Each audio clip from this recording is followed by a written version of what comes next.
In this video, we continue our study of quantum computing. Today, we'll be talking about quantum gates, which are the building blocks for quantum circuits. Quantum gates map quantum states to quantum states. These are generalization of classical gates like AND or NOT, and AND or NOT map uh, bits to bits. So in the same way, quantum gates map quantum states to quantum states. These are unitary operators, which means these are linear and these are reversible.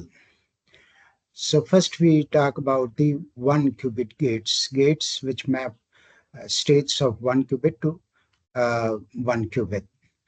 We have discussed earlier the basic gates in this I, X, Y, Z.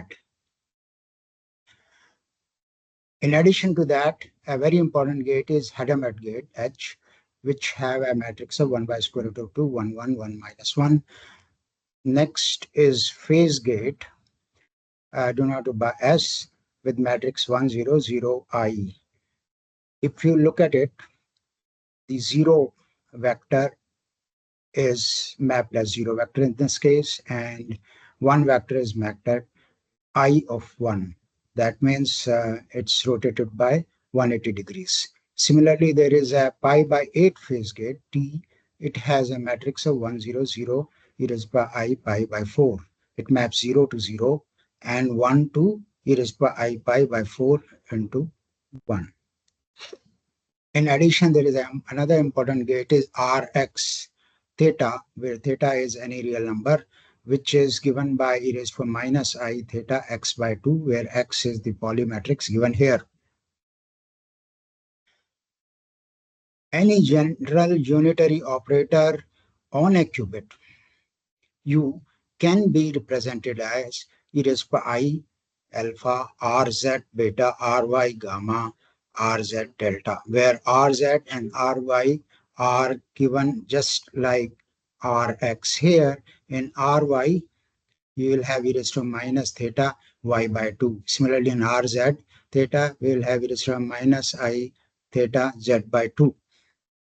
So any unitary operator written in this way where alpha, beta, gamma, delta are some constants could be real.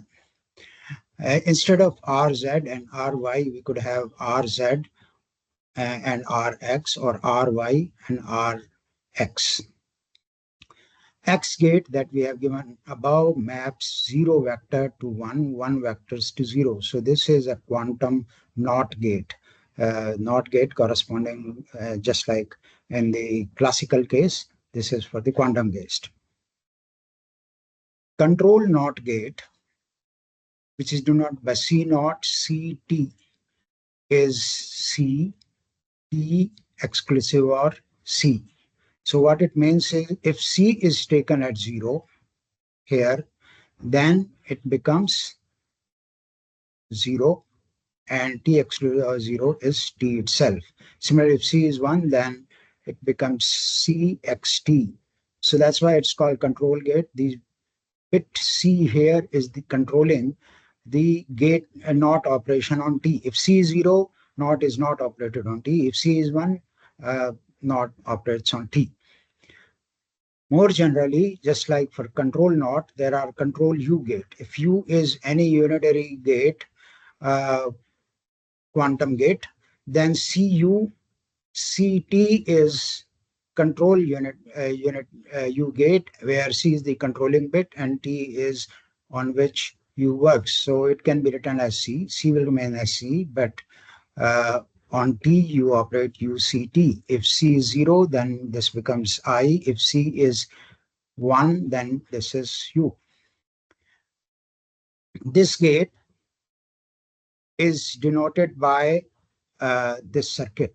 So C, and this is the control working on it, on the U operator, and U operator works on T only if C is 1.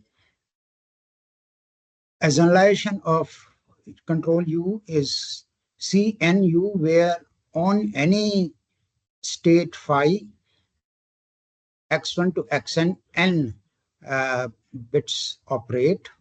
And so CNU takes this state to, so controlling states remain same, and this becomes u raised to power x1 to xn. The interpretation of this is if all of x1 to xn are 1, then this quantity is 1, and u works on phi. If any one of these is 0, then the product of these is 0, and this becomes I. Toffoli gate is a special gate, control gate, in which there are 3 qubit gates. Controlling bits are x1 and x2, and they operate on T. And on T, exclusive OR works by controlled by x1 and x2. There is a swap gate in which if you input x1 and x2, the states of 2 qubits, the output of this is x2, x1. So x1 and x2 got swapped, and this is the circuit which works on it. So x1 goes through exclusive OR controlled by, so control not, and then here after this state puts a control not on x2, and similarly here. So it will be a good exercise to check for you that this circuit swaps the x1, x2 gates. Control swap is the same gate, which we in brief denote by this. So this is swap gate, and it is now controlled by T. So this is called control swap gate. An interesting example of using C0 gate that we have just given. This is the controlling qubit state, and this is the controlled one. If you apply C0 on this, you get this. Here, this is two-state qubit state, where this is the state of the first qubit, this is the state of the second qubit. They are you tensor them together. So this is the overall state. Therefore, this state is unentangled state of 2 qubits. However, this state, as we have mentioned earlier, is 2-state entangled state of the qubits. So C0 operation is important in that case. From 2 unentangled states, you get an entangled state. And entanglement, as we'll go along, is a powerful tool in quantum systems, and it's unique to quantum systems. Classical systems don't have entangled states. Now we know that any Boolean function f01n to 01m can be constructed by classical AND or NOT gate, or you could just use NAND gate to make it. In case of quantum, the Toffoli gate that we just explained, it can simulate any of the classical reversible computations. So from Toffoli gate, you can get AND or NOT gate, and therefore just also NAND gate. And this you take as an exercise how you can use the Toffoli gate to, for example, get and OR gate. It is, of course, a unitary operator, works on 3 cubic states to 1 qubit state.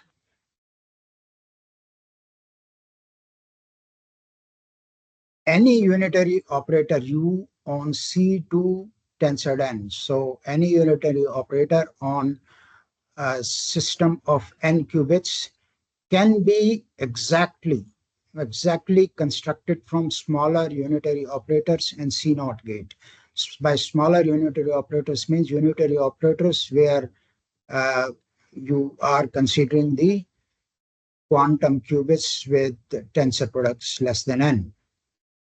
And any unitary operator U can be approximately constructed by Hadamard gate, pi by 8 phase gate, and C0 gate.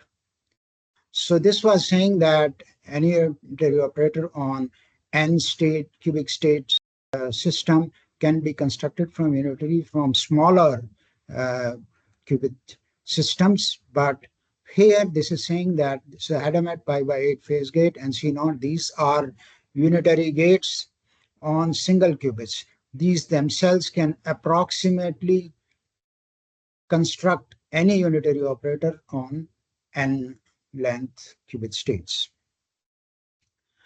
So this is something similar to the classical case, like we just mentioned. Any classical digital circuit can be constructed from AND or NOT gate. In the same way, these are universal gates in the quantum systems. Reversibility we talked about earlier. Uh, the exact definition of reversibility is a function is f is reversible if its input can be recovered from the output. Now, examples. NOT gate is reversible, the classical NOT gate. Why? Because NOT operating on 1 gives you 0, but we know that from 0 we can recover 1 by, let's say, again putting a NOT gate on 0. However, the AND gate, classical gate, is not reversible because if you take two bits A and B and take an AND of that, and so that A and B, from that you cannot necessarily recover what A and B was, because if A and B is 1, it could have come from A1 is equal to 1, B1, B is equal to 1.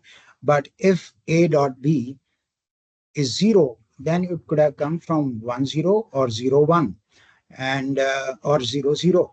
So therefore, we can't recover from the output of an AND gate the input gates. However, it can be converted into a reversible operation by adding auxiliary bits. For example, here you are talking about the example of A and B. So to A and B, you add one more C bit. And at the output of the circuit, we have A, B, as well as C XOR with AB. Now, if C we take as 0, then this quantity will become AB. So put C 0, and this circuit will give us a reversible AND gate, because from the output now, because we have A and B also at the output, we can recover the AB input here. So in principle, any uh, non-reversible computation can also be converted into a reversible computation. More generally, if there is a function f which maps A to FA, it can be turned into a unitary operator, which we denote by UF, where A, the same A is here, but then additional B is also, qubit is also attached, and this UF maps A will remain, say, A, but B becomes B XOR FA. Now, if you want to get from this FA, you put B is equal to 0. So then at the output, you get A as well as FA. So this is converted a non-reversible or irreversible function f into a reversible function. Now we considered an interesting example which gives the power of quantum computing. You take a 2-qubit state 0 0, convert it to a 2-qubit state by operation of I tensor H tensor I on phi 0. So H operates on 0 and this I operates on this 0. H makes it 0 plus 1 by square root of 2. I operates on 0, so it stays 0. And then on this phi 1 state, you use UF, the operation given here, to make state phi 0. So this is, if you can work on this, this state is 0 0 plus 1 0 divided by square root of 2. You work on those using this, what you get is 1 by square root of 2, 0 F0, 0 F0, because here in the first B is 0. In the second one, B is 1. So this becomes 1 F1. So 1 F1.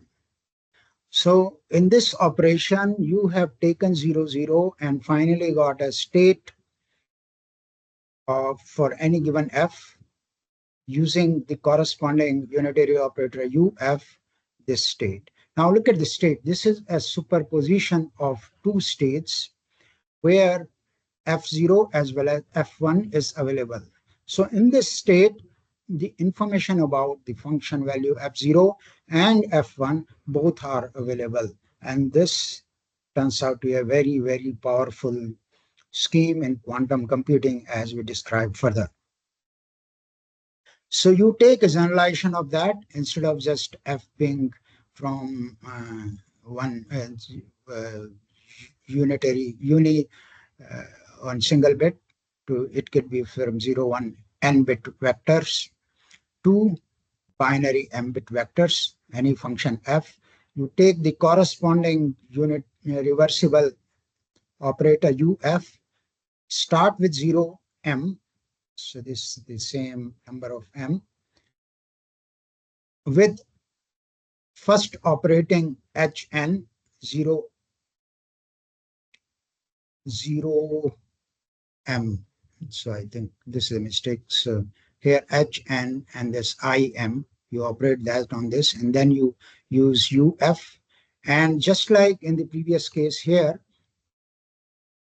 this is, you get a generalization of n dimensional vector here, 1 by square root of 2 raised to power n, x equal to 0 to 2 raised to power n, x, fx.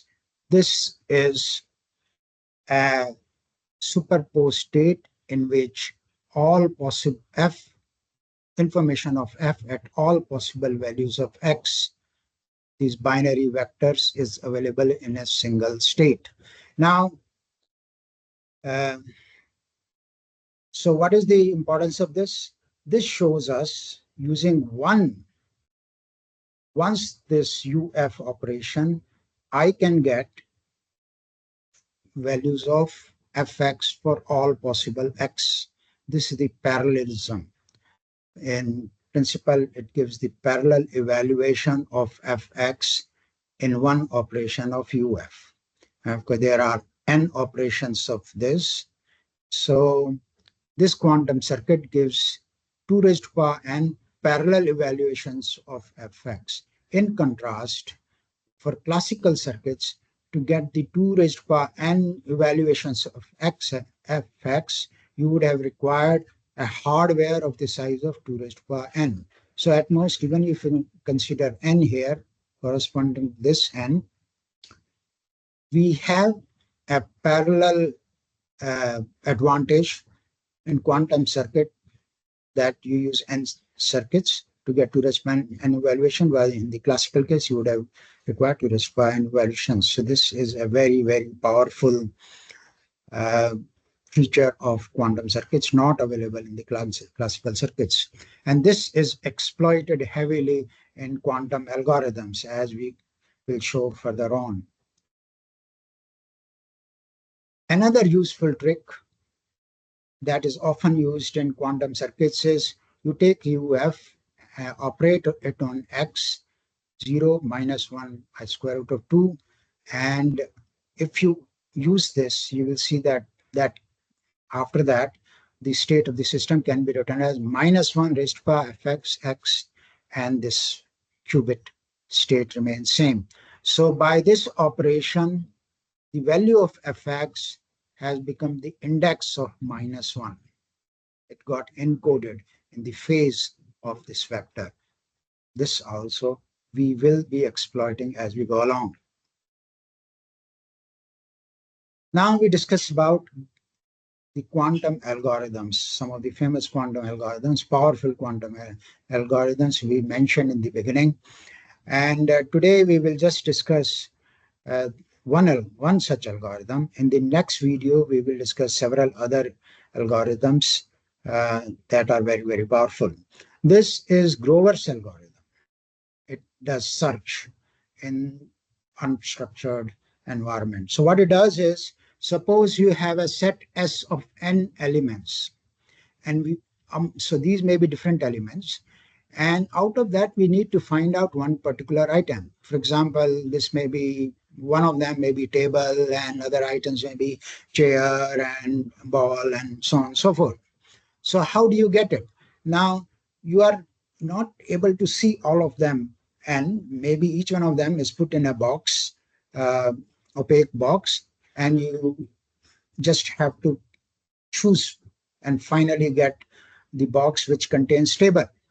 Now, classical algorithms, you can randomly do it. You randomly pick one out of n, then randomly pick another out of m, till you finally get a box which contains table. So random cells, on the average, you will have to do n by 2 searches. In the worst case, you will have to do n minus 1 searches. Out of n, you will have to open one at a time, n minus 1 boxes to finally get the box here. So time complexity overall for the random as well as worst case, you can write it on. This is the classical scenario of search of n items. Now, the Grover's quantum algorithm, it reduces the search space, or search rather, to complexity O of the order of square root of n. So if n is 100, in the classical case, you have to search of the order of 100. But in the quantum case, you will have to search or the order of 10. So instead of 100, you have to do 10 times. Okay. And of course, as n increases, suppose n is 10,000, then square root of n is 100. So you keep getting more and more advanced as capital N increases. So how do I search? And this is totally unstructured search in the sense we are not making any assumptions. There are just capital N elements and we have to pick one out of them. So you define on the set F, S, the function F from S to 0, 1. F of x naught is 1. This is the item you are looking for among the n items. And f of x will be equal to 0 otherwise. So we define this function. So that way, if working on this function f, we get the x on x0 item. This is the item we were searching for. So as I said, this algorithm then gives a search complexity of quadratic speed up.